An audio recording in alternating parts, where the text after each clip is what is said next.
Bismillahirrahmanirrahim. Before the start of my presentation, I would like to introduce myself. My name is Iman Nadeem and I am from BS Physics department.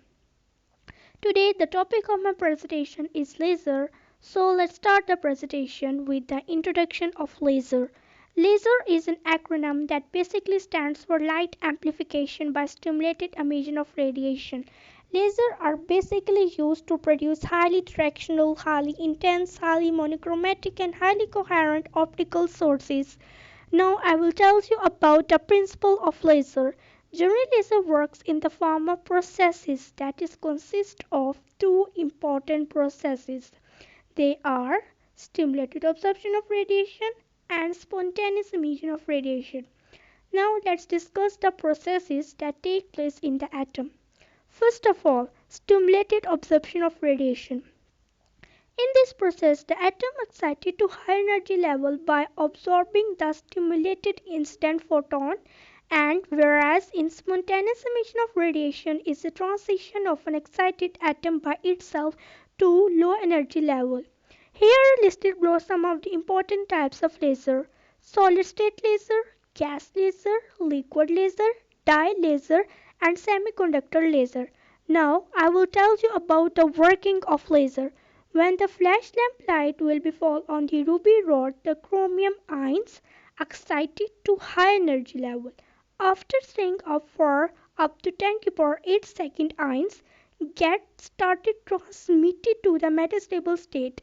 Metastable state basically is an excited state in which an excited electron is unusually more stable and from which the electron spontaneously falls to lower state after a relatively longer time. The laser radiation of a wavelength is 6943 Armstrong. A laser emission is pulsed 1. So it's time for application of laser.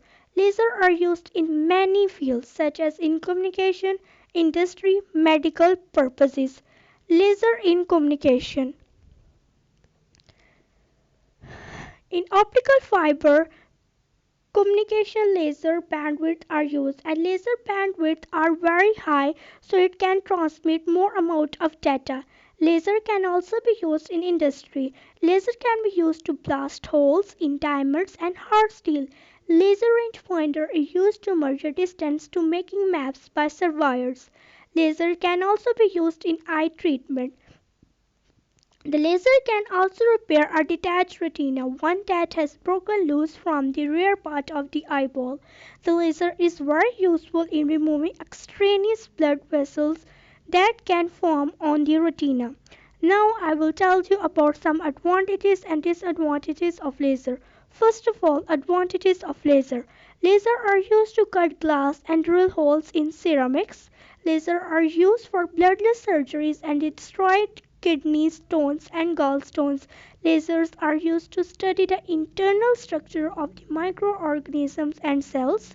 Lasers are used in air pollution to estimate the size of dust particles. Now I will tell you about disadvantages of lasers. Lasers are known to be dangerous to the atmosphere and health. Laser printers are very costly when compared to other printers.